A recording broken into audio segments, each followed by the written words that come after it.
여러분 성경에 하나님이 우리에게 명령하신 것 중에 가장 많이 언급하신 것 중에 하나가 두려워하지 말라는 거예요. 여러분 사람이 두려워하면 이미 진 겁니다. 죽음을 두려워하잖아요. 그럼 죽음에게 진 거예요. 질병을 두려워하잖아요. 질병에 진 거예요. 여러분 삶의 앞날 미래에 대해서 두려워하잖아요. 그러니까 극복하기 힘든 거예요. 그래서 누구를 의지해서 두려워하지 말라 말씀하십니까? 하나님을 의지하여서 두려워하지 마라. 승리자로 살아라. 할렐루야. 라고 말씀하시는 것입니다. 우리 황사님 기도하신 것처럼 장마 때는 이거 너무 습하고 햇볕 한번 보면 좋겠다 그랬는데 이 장마가 끝나고 나니까 막 갑자기 무더워지니까 또 이게 더위 때문에 너무 힘든 그런 나날입니다. 그래서 여러분 우리 그리스도인들은 내 힘으로 바꿀 수 없는 일들 앞에서 그것 가지고 막 불평할 것이 아니라 이 여름이 없으면 가을에 결실이 없습니다. 그거 생각하셔야 돼요. 우리 인생에 고난이 없으면 열매가 없어요. 성숙이 없어요. 그거 생각하시고 잘 견뎌나가시면 좋겠습니다. 사실 여러분 우리의 환경이 참 우리의 마음을 아프게 하는 그런 일들이 참 많습니다. 그 가운데 이 장마 기간에 홍수 피해를 입은 분들 참 그분들 생각하면 참 안타까워요. 오송 지하차도에서 그 지하차도를 지나다가 그 지하차도에 물이 차서 죽을 거라고 누가 생각했겠어요. 그렇게 또 안타까운 생명을 잃게 되었고 또 예전에 기농에서 잘 살아보겠다고 했던 분들 산사태로 마을이 완전히 초토화되지 않았습니까? 그렇게 희생자가 나고 또 그 희생자 시신을 수습하다가 해병대 장병이 또 죽고 또 계속되는 죽음의 소식은 무엇입니까? 한 초등학교 여교사가 참 아이들을 바르게 교육하려고 하다가 결국 견디지 못하고 자살했다는 소식. 그뿐이 아니잖아요. 묻지마 살인. 그냥 이유 없이 그냥 그렇게 살해당해서 죽는 그런 죽음의 소식들을 들으면 너무너무 안타까워요. 그런데요, 그런 소식들이 멀리서만 들리는 것이 아니고 우리 주변에서도 들려요. 여러분 우리 교회에 어릴 때 초등학교 때 교회를 다녔던 한 친구의 자살 소식을 들었어요. 최근에. 기가 막힌 거예요. 기가 막힌 거예요. 그 아이들에게 예수님의 생명이 제대로 들어갔다면 하는 그런 마음이 밀려오는데 너무 마음이 아팠어요. 너무 마음이 아팠어요. 여러분 이런 걸 보면 죽음은 우리와 참 가까이 있다. 멀리 있는 것이 아니다. 언제 우리도 죽을지 모르는 그런 상황에 놓여 있다는 것을 부인할 수가 없는 거 아닙니까? 오늘 우리가 읽은 성경에도 여러분 한 청년이 예배 중에 3층에서 떨어져 죽는 사건이 일어납니다. 이 성경을 읽으면서 사도행전, 특별히 사도행전의 성격을 아는 분이라면 이런 사건이 왜 여기 기록됐을까 하는 생각을 하기가 쉬울 겁니다. 사도행전의 분위기와 너무 어울리지 않는 거예요. 여러분 사도행전은 교회가 세워지고 복음의 역사가 왕성하게 나타나는 그런 성령 행전이거든요. 그런데 거기에 예배드리다가 한 청년이 죽었다. 3층에서 떨어져 죽었다. 참 어울리지 않는 것 같지 않습니까? 사도 바울의 선교를 통하여서 곳곳에 교회가 생기고 믿는 사람들이 유대인뿐만 아니고 이방인들, 헬라인들, 그리고 귀족들, 예수 믿는 사람들이 막 생겨나는 그 소식들을 기록해 놓았는데 이 죽음의 소식이 기록된 걸 보면 참 분위기와 맞지 않다. 그런 생각이 들어요. 그런가 하면요. 이 본문을 놓고 본문에서 말씀하려고 하는 그 핵심을 놓치고 잘못된 해석을 하고 잘못된 가르침을 하기 쉬운 본문 중에 하나가 오늘 본문이에요. 만약에 제가 여러분 이렇게 설교를 하는 거예요. 제가 여러분 가끔 고속도로를 달리다 보면 어떤 문구를 보는가 하면 아주 자극적인 문구를 봐요. 졸음운전의 종착지는 이 세상이 아닙니다. 혹시 보셨을 거예요. 고속도로 달리다 보면요, 한국도로공사에서 그렇게 현수막처럼 달아놨어요. 졸음운전의 종착지는 이 세상이 아니다. 그럼 무슨 말이에요? 죽는다는 거 아닙니까? 저 세상이라는 거 아닙니까? 이게 졸음운전의 경각심을 불러일으키는, 요즘 같은 휴가철에 교비 때문에 졸음운전하기 쉽지 않습니까? 경각심을 줄 수 있죠. 좀 기억이 좀 오래된 이야기 중에 하나. 이러면 북한 김정은이 정권을 잡으면서 무슨 일이 생깁니까? 권력 서열 2위였던 인민무력부장 김정은 앞에서 졸다가 어떻게 되었습니까? 처형됐잖아요. 졸다가 죽었단 말이에요. 아니, 최고 존엄 앞에서 졸았다는 이유로 권력 서열 2위가 사형을 당했잖아요. 믿기지 않는 일이잖아요. 조는 것, 이처럼 위험하다. 교회에서도 치명적이다, 조는 것은. 여러분, 이렇게 설교할 수 있는 거예요. 사실 맞아요. 신앙생활을 하면서 졸면 죽을 수 있어요. 베드로전서 5장 8절에 어떻게 말씀합니까? 근신하라, 깨어라. 너희 대적 마귀가 우는 사자같이 두루다니며 삼킬 자를 찾는다. 그렇게 말해요. 깨어있으라는 거예요. 졸면 안 된다는 거잖아요. 그래서 여러분, 졸음은 신앙생활의 천적과도 같다. 늘 깨어있어야 된다. 이게 성경이 하신 말씀이에요. 여러분, 유두고가 예배 중에 말씀을 듣다가 3층 창틀에 앉았다가 떨어져 죽었단 말이에요. 예배 드리다가 그 말씀 듣다가 졸다가 떨어져 죽었으니까 얼마나 이게 망신입니까? 살아났기 다행이지 살지 못했다면 그게 얼마나 교회에 누가 되고 복음에 누가 되겠습니까? 그런데요, 이게 부정적으로 참 이게 이야기되는 경우 많아요. 막 그게 몰려든 그 무리들이 한결같이 하는 말이, 아이고, 저 예배 시간에 창틀에 앉아가지고 저런 공배를 당했다. 어떻게 말씀을 듣다가 졸 수가 있냐? 웅성웅성 그러지 않았겠어요? 아니, 교회 올라면 좀 빨리 오지, 일찍 오지. 왜 딴짓하다가 저렇게 졸다가 떨어져 죽나? 저러다가 이게 전도에 문이 막히는 거 아닌가? 여러분, 이런 말 하기 쉽지 않습니까? 우리도 만약에 그런 일을 당했다 그러면 그렇게 말하기 쉬울 겁니다. 여러분, 어떤 사건 딱 터지잖아요. 온갖 거기에 대한 막 비판하고 우리가 그게 익숙하잖아요. 충분히 그럴 수 있는 이 상황이 벌어진 겁니다.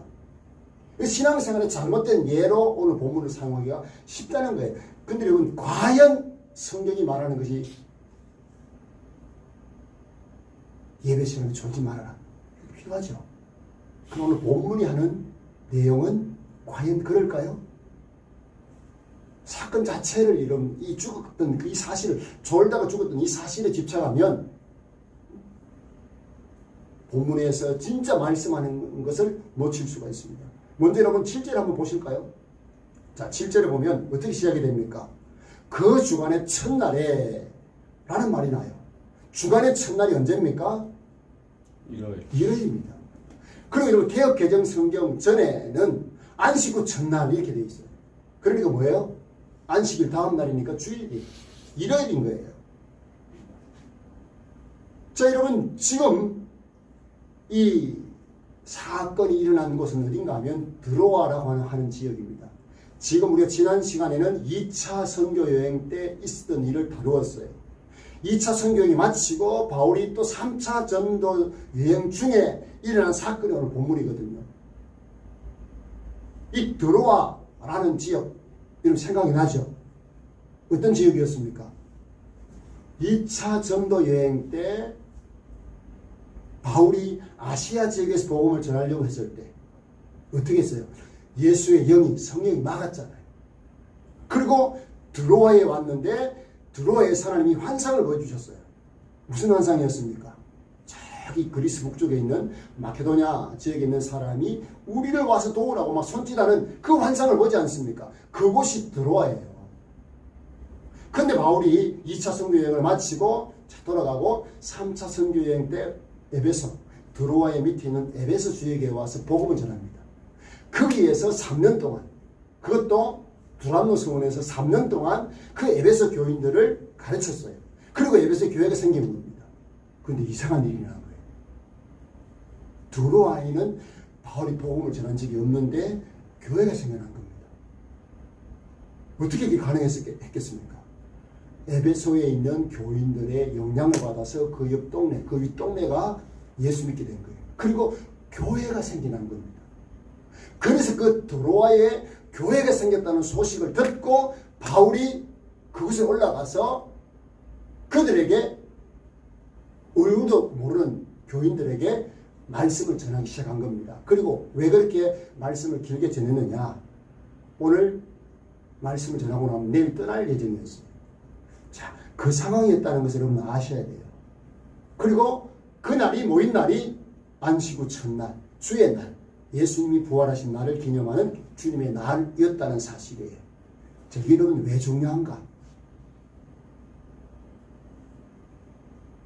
이게 여러분 우리의 예배가 주일날, 일요일날 드려지는 이 모형이기 때문에 중요한 겁니다.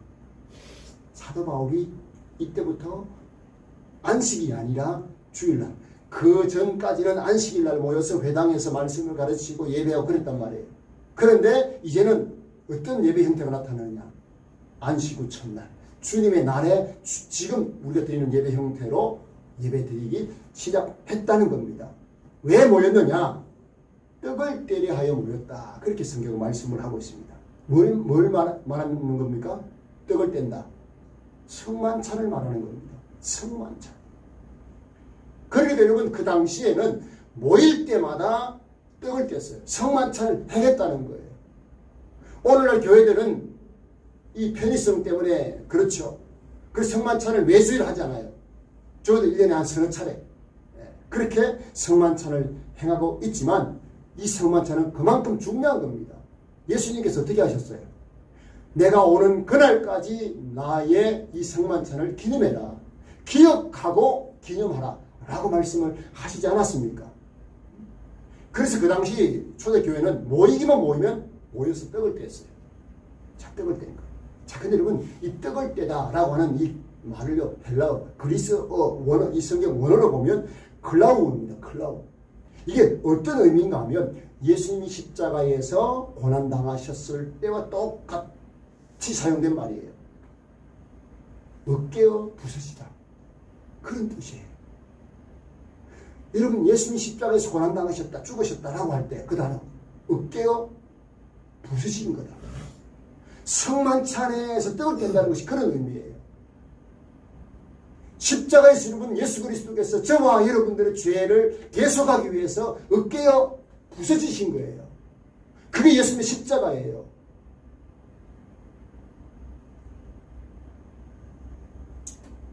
그 사실을 기념하기 위해서 지금 바울이 모여서 말씀을 전하고 있고 떡을 떼는 그런 시간들을 가지고 있는 겁니다. 여러분 우리가 예배할 때 놓치지 말아야 될 것이 그겁니다.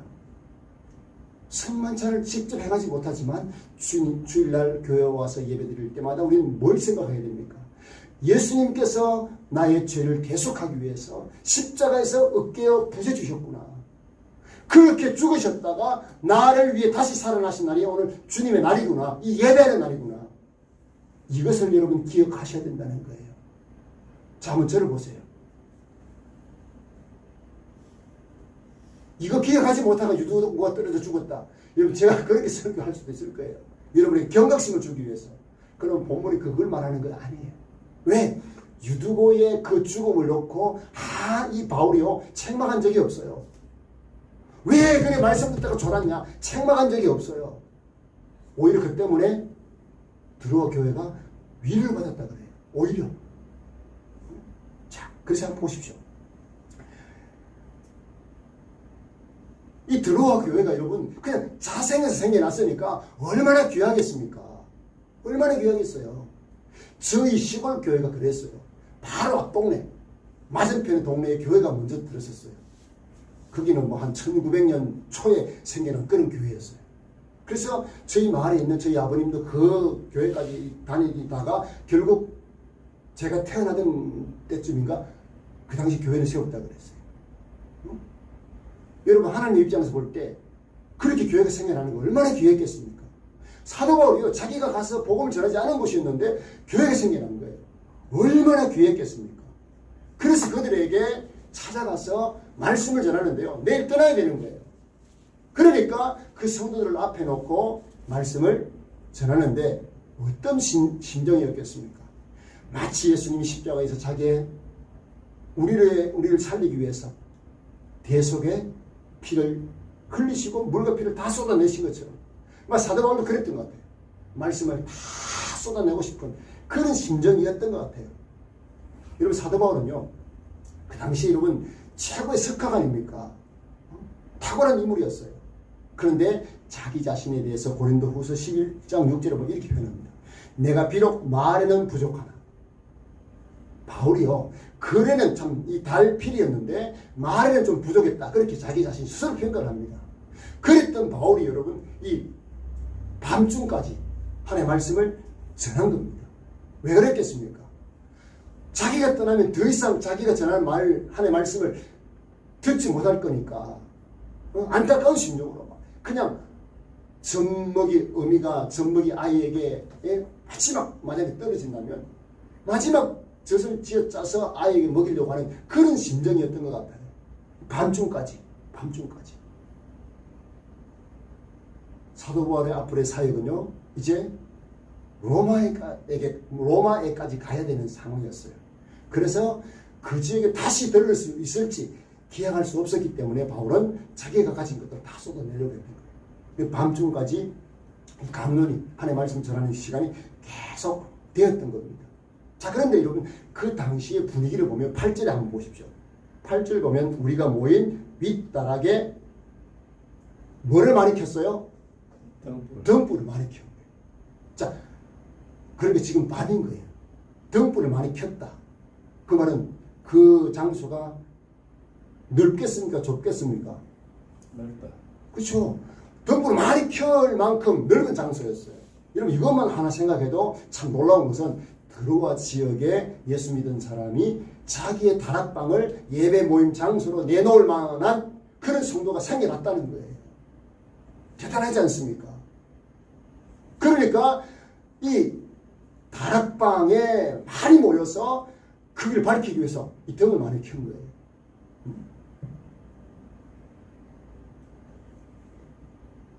여러분, 이 분위기를 한번 우리가 누구의 그 분위기와 연결시킬 수 있는가 하면, 여러분, 예수님이 마지막 만찬을 행하실 때 잡히시기 전날 밤에 그때와 비슷한 광경인 거예요. 예수님도 여러분 마가의 다락방에서 제자들과 함께 마지막 만찬을 나누지 않았습니까? 그 불이 많이 켜졌다. 윗다락이다. 넓은 공간에서 마지막 시간을 보내고 있는 그런 바울과 예수님이 마지막 만찬을 행했던 그 모습이 오버랩이 되는 거죠. 여러분, 천장이 낮고 다락방에 사람이 꽉 차 있다. 그러면 한번 생각해 보세요. 사람에게서 내뿜어져 나오는 이산화탄소, 그리고 등불로 인하여서 등불에서 나오는 이산화탄소, 이런 것들이 자꾸 차면 어떻게 되겠어요?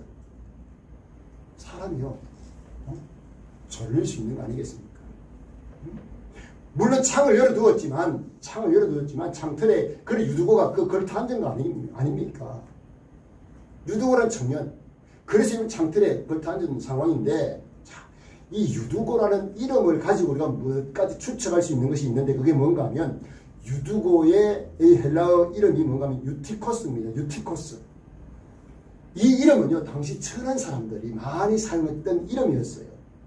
노예들이 사용했던 이름이었다는 거예요. 그러니까 아마 유두고는 노예였을 가능성이 많다, 그렇게 볼 수 있는 겁니다. 그러게 보면 당시에 드로아 교회의 교인들 중에는 이 유두고처럼 노예들이 많았을 가능성이 있다고 짐작할 수 있어요. 하층민들이 많이 예수 믿고 구원받은 그런 교회가 들어와 교회였다라고 추측할 수 있는 겁니다. 오늘 여러분 이 사실 몇 가지 반증해 주는 것이 뭔가 하면 이 청년이라는 단어가 여러 가지 단어 뜻 중에 종이라는 뜻이 있거든요. 종. 예수님에게서 딱 한 번 사용됐어요. 예수님 자신을 종이라고 했을 때 이 단어 사용됐거든요. 자, 그런 걸 보면 유두고는 종의 신분이었어요. 자, 그럼 한번 우리가 상상을 해보세요. 종이, 노예가 예배 모임 있다고 자기 마음대로 할 수 있을까요? 아닌 거예요. 그날 자기가 해야 될 분량의 일들을 다 마치고 부랴부랴 달려와 보니까 이 교회가 꽉 차 있고 자기가 앉을 곳은 어디예요? 없어요. 보니까 저 창틀밖에 없는 거예요. 그래서 부랴부랴 막 창틀에 앉아서 말씀을 듣는데 3층 창까지만 이 당시에 여러분 옛날 호롱불, 우리 항상 호롱불 쓰셨어요 이럴 때? 잠깐 썼어요. 이 호롱불이 제가 어릴 때 제 할머니가 호롱불 사용하시고 그 호롱불 들고 교회 다니셨거든요. 이렇게 유리관에 이렇게 넣어가지고 들고 교회 다니시고 그러셨어요. 그게요, 이 켜놓으면은 기름이 타면서 막 이 끓음도 올라오고 막 그래요. 이게 꽉 차 있으니까 여러분 얼마나 공기가 탁하고 힘들었겠습니까? 게다가 이 유두고는 하루 일을 다 마치고 땀을 뻘뻘 흘리면서 일했던 그런 노예 신분으로서 너무 피곤한 육체 아니었겠습니까? 그러니까 너무 졸린 거죠. 말씀을 들으려고 그런 중에도 찾아 나온 거, 이게 그럼 대단한 거 아니겠어요? 웬만히 우리가 피곤하면 아이고야 오늘 그만 쉬자, 이게 대부분 사람들의 이 심리 아닙니까? 근데 유두고는 찾아 나온 거예요. 말씀을 들으러 온 거예요. 와, 사도 바울이 에베소에서 3년 동안 말씀을 가르쳤던 그 사도 바울이 우리 마을에 왔다, 우리 교회에 왔다 이래가지고 막 찾아온 거예요. 피곤한 중에도. 그리고 9절에 보니까요, 그렇게 말씀을 듣는데 사도 바울이 말씀 전하는 시간이 자꾸 길어지니까 피곤을, 그리고 그 환경을 이기지 못한 거예요. 골아 떨어진 거예요. 그래서 9절에 보니까 유두고라는 청년이 창에 걸터 앉아 있다가 깊이 졸다가 바울이 강론하기를 더 오래 하며 졸음을 이기지 못하여 3층에서 떨어지거늘 3층에서 떨어진 거예요. 그래서 떨어져서 죽었다, 그렇게 말하고 있습니다. 이게 이러면 떨어졌다는 단어가, 이게 누가가요 사용한 단어를 굉장히 의미 있는 단어도 많이 사용했어요. 이 떨어졌다는 이 단어가 아주 이 본문을 풀어내는 중요한 열쇠입니다. 왜 그런가 하면 이 핍토라는 단어를 사용했는데 이 단어의 의미가 뭔가 하면 파멸하다, 절망하다, 끝나다, 그런 의미예요. 그래 유두고의 인생은 뭐예요? 파멸당한 겁니다. 끝난 거예요. 이제 의사가 누굽니까?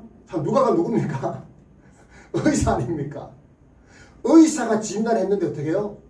사망 선고를 내린 거예요. 죽었다는 거예요. 그러니까 여러분 이 유두고는 죽음으로 끝나버린 거예요. 망해버린 거예요. 파멸당한 거예요. 인생 하나가 파멸된 거예요. 그것도 여러분 예배드리러 와서 말씀을 들으려고 하다가, 자, 그 분위기를 우리가 한번 상상해 보셔야 돼요. 얼마나 난리가 났겠어요. 갑자기 쿵 했는데 유두고가 떨어지는 것을 보지를 못했을 거예요. 아마 쿵 떨어지는 걸 보고 내려가 보니까 죽은 거예요. 예배가 중단이 되고 아수라장이 되지 않았겠습니까? 바울이 내려갑니다. 말씀을 중단하고 내려가서는 어떤 행위를 하는가 하면 그 청년의 몸에다가 자기 몸을 덮습니다. 자, 보시죠. 10절 같이 읽습니다. 시작. 바울이 내려가서 그 위에 엎드려 그 몸을 안고 말하되 떠들지 말라, 생명이 그에게 있다 하고. 자, 여러분 바울이 그 몸에 엎드렸어요. 지금 여러분 유두고는 무슨 신분이라고요? 노예의 신분입니다. 여러분 당시에 노예들은 어떻게 취급했다고요? 유대인들이 생각할 때 또 이방인들을 어떻게 생각했습니까? 이방인 노예 수준이잖아요. 근데 예수 그리스도 안에서 하나가 되니까 어떻게 해요? 마치 그들을 지옥의 뜰감처럼 여겼던 유대인이었던 사도 바울이 그 노예 위에 몸을 덮는 거예요. 여러분, 이게 굉장한 의미가 있습니다. 에피피토라는 단어예요. 아까 여러분 피토라는 단어 썼다 했잖아요. 파멸이잖아요. 마침 다 끝난 절망. 그는 피토라는 단어 위에 에피, 이게 위에라는 뜻입니다.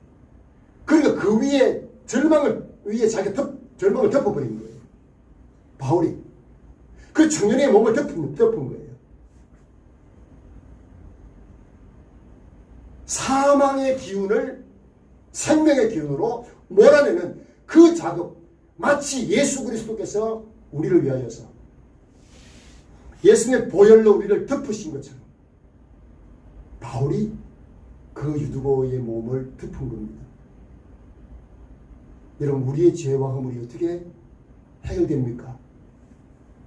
예수님이 십자가에 흘리신 그 보배로운 피, 예수님의 생명의 피가 우리의 죄를 덮으신 거예요. 그게 에피피토예요. 그래서 여러분, 우리가 살아나는 거 아닙니까? 부활을 경험하는 거 아닙니까? 지금 여러분, 이게 유두고와 사도 바울이 몸이 하나가 된 거예요. 그래서 예수님의 생명이 그에게 흘러 들어가는 겁니다. 그래서 여러분, 이를 위해 사도 바울이 두 가지 경고를 하지 않습니까? 떠들지 말아라.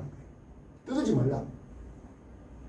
여러분, 세상을 한번 보십시오. 어떤 사건이 탁 터지면 어떻게 됩니까? 얼마나 소란해집니까? 막 자기 성향에 따라서, 좌우 성향에 따라서 막 비판에, 어떤 비난의 글들, 막 비난의 말들이, 요즘 또 유튜브가 또 활성화되니까 얼마나 쏟아지는지. 이러면서 제3자의 입장에서 어떤 말이든지 다 할 수 있죠. 지금 상황도 그런 거예요. 아까 제가 이제 서두에 말씀드렸던 것처럼 하루 종일 피곤하고 이랬으면 집에 쉬지 마라 와가지고 또 올라오면 또 매일 또 창틀에 걸터 앉아가지고 그래 죽냐, 이런 말 막 하지 않았겠습니까? 떠들지 말라는 거예요. 그런데 떠들지 말라는 거예요. 말을 멈추라. 소음과 소동을 잠재우고 바울이 어떻게 합니까? 아직 그에게 생명이 있다. 생명이 있다. 자, 그로 여러분 유두고가 살아납니다. 여러분, 이것이 무엇을 의미합니까? 유두고는 바울의 설교 말씀을 듣다가 졸음을 이기지 못해서 그러기 때문에 죽었습니다. 그는 그가 바울과 합치가 되면서 새로운 생명이 다시 움트고 생명이 있다 선언했더니 유두고가 살아난 겁니다. 여러분, 이것은 드로아 교회의 주의 날, 주님의 첫날, 주의 날, 그 무슨 날입니까? 예수님이 죽음을 이기시고 부활하신 날이에요. 그 부활한 날에 예수님의 부활을 경험하게 한 겁니다. 유두고를 통해서. 이것이 여러분 오늘 본문이 우리에게 주시는 메시지입니다. 예배 시간에 졸다가 떨어지면 잘못 죽는다. 그게 아니에요. 유두고에 여러분 긍정적인 면이 얼마나 많습니까? 노예심으로 그렇게 예배 사모해서 그렇게 나와서 말씀을 들으려고 애를 썼던 그 모습이었는데, 그렇기 때문에 여러분 그 누구도 그를 비난하지 않습니다. 바울이 그를 비난하지 않습니다. 어떻게 내가 이렇게 설교를 하고 있는데 좋을 수가 있느냐, 그런 말 하지 않습니다. 하나님께서 사도 바울을 통해서 아들 예수 그리스도의 부활의 생명이 어떻게 예배 공동체에 흘러들어가는지를 보여주신 겁니다.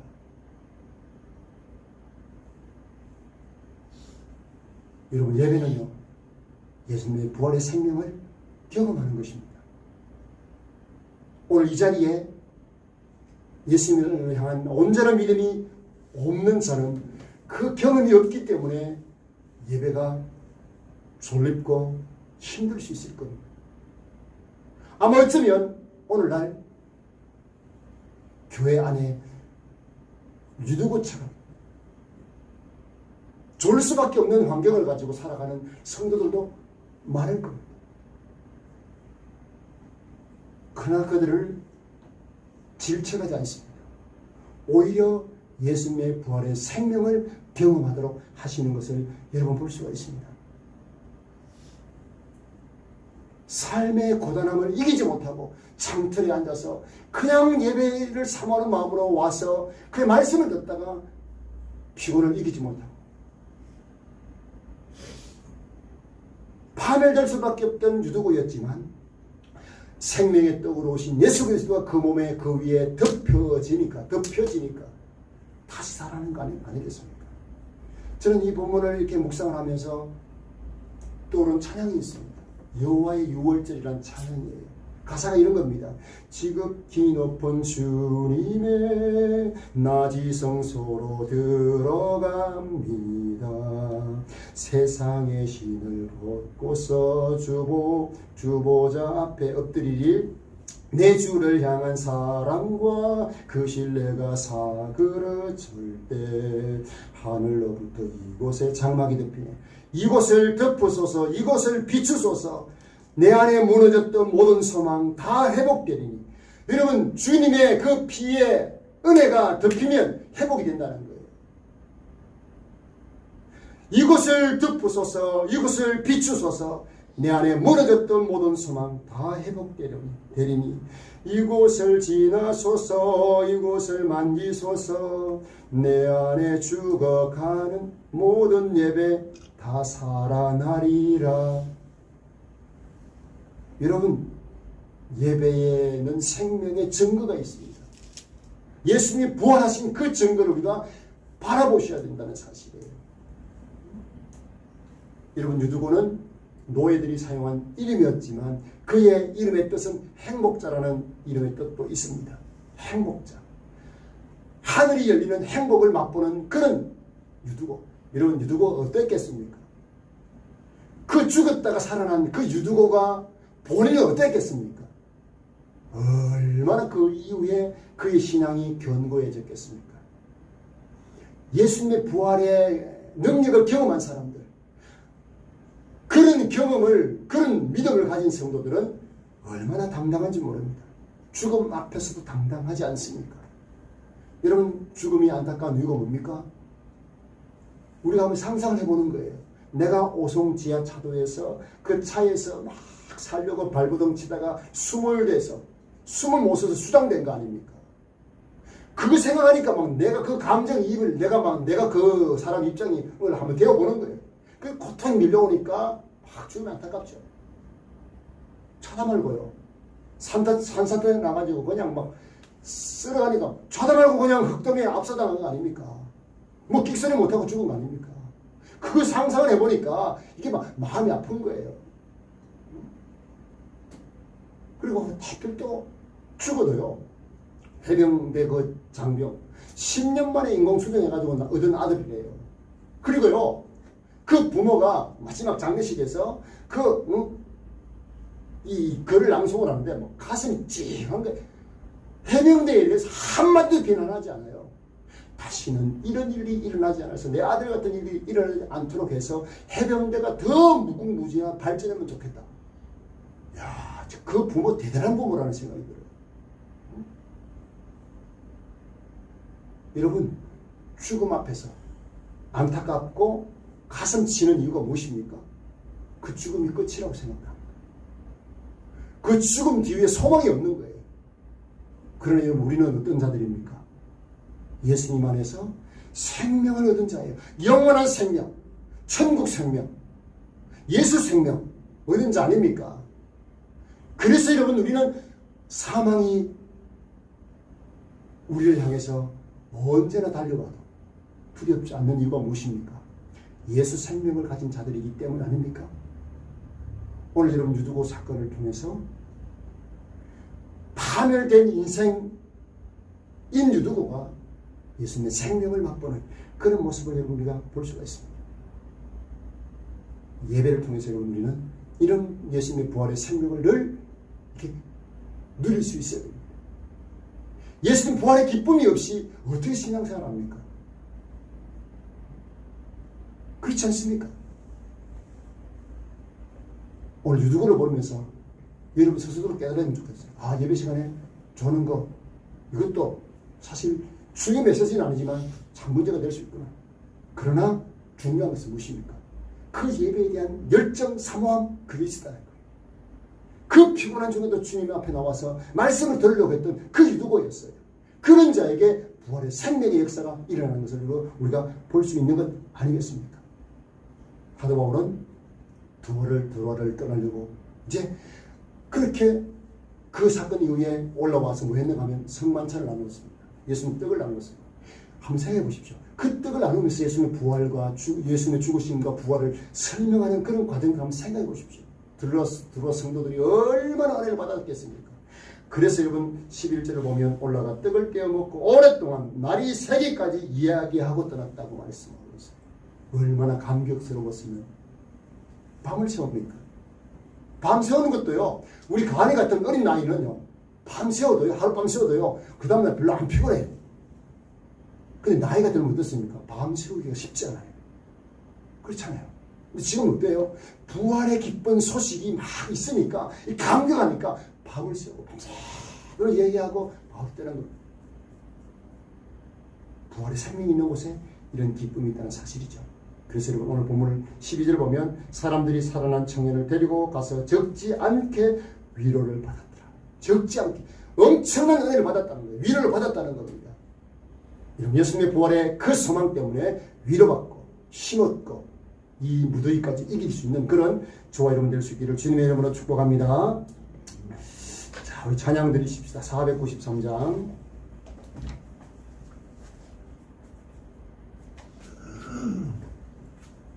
493장